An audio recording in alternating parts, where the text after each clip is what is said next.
name's Sara, and today I'm going to be sharing with you from Psalm 23. It is probably one of the most well-known scriptures in the Bible, and when I was asked to share it I thought, oh, gosh, what can I don't think I'm going to be able to find something new out of it, but God is amazing and has a way of letting you know what he wants you to share. And surprisingly, I don't think I'm going to be able to cover all 6 verses in the few minutes that I've got.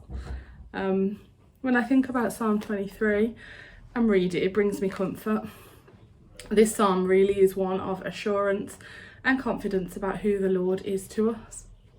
It tells us of the Lord's desires to refresh his people and his faithfulness to guide them safely through all of life's trials, even death, to his heavenly home.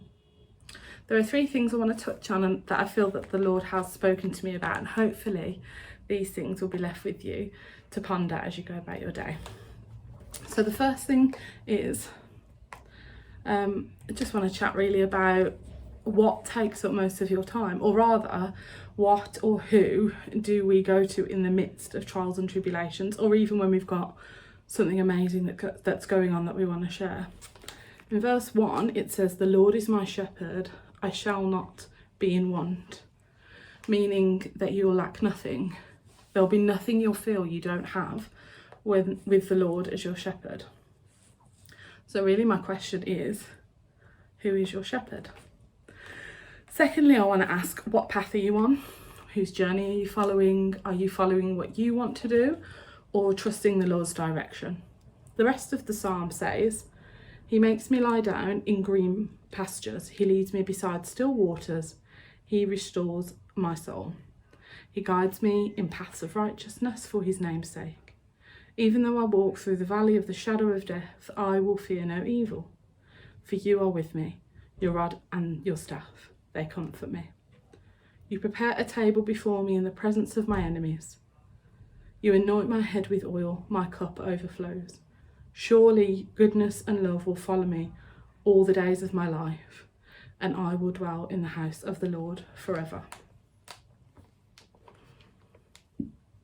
Does the shepherd not know where to take his sheep?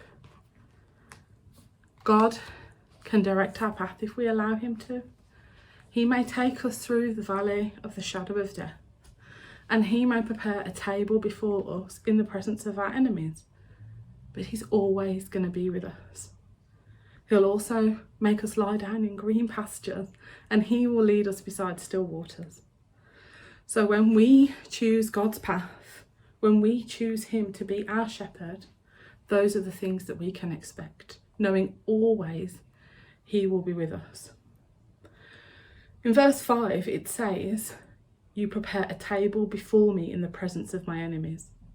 When David said this, he was showing his close relationship with God as an honoured dinner guest. David went through many adversaries, but in the presence of the Lord, seated at his table, they posed no threat whatsoever. This is similar to what Paul prays in Ephesians 3 verse 16 to 19, and I'll just read it. "I pray that out of his glorious riches he may strengthen you with power through his Spirit in your inner being, so that Christ may dwell in your hearts through faith.